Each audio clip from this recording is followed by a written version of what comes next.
Hi everyone, it's Emily with Lakeshore. Welcome to today's Learning at Home video, where we will be doing 4 activities using a mirror to help promote your toddler's social, emotional, and physical development.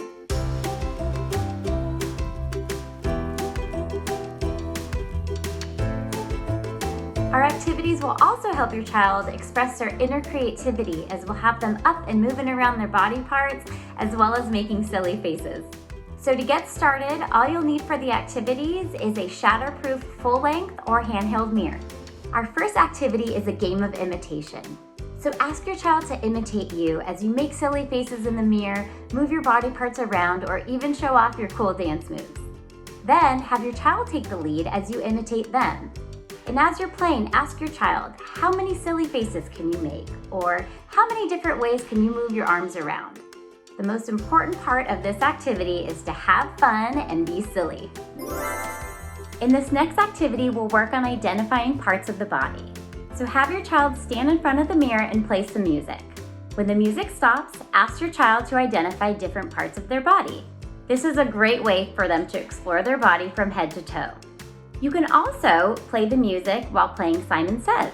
You can say things like Simon Says, touch your nose, or Simon Says, tickle your belly, or wiggle your leg. This game will have your child anticipating his or her next move. In our third activity, we will be exploring our emotions: happy, sad, angry, surprised.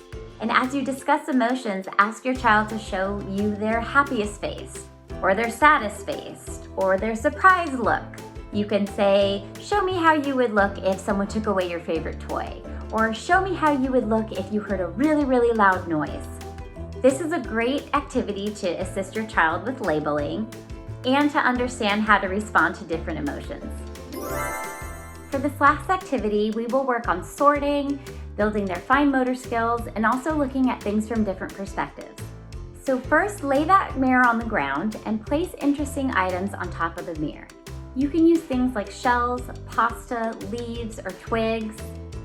Once the items are placed on the mirror, you can have your child sort those items. They can sort them by color, or they can sort them by size. You can also have your child take the items off the mirror and place in a plastic bag using tweezers to build their hand-eye coordination and fine motor skills. And lastly, have them look closely into the mirror.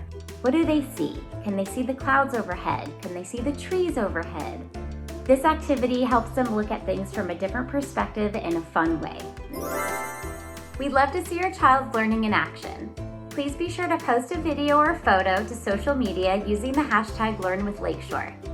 We hope you enjoyed this Learning at Home video. Be sure to like this video and subscribe to our Lakeshore Learning channel for more. Until next time, keep on learning. Keep watching our Learning at Home videos. Plus, visit lakeshorelearning.com for thousands of free resources.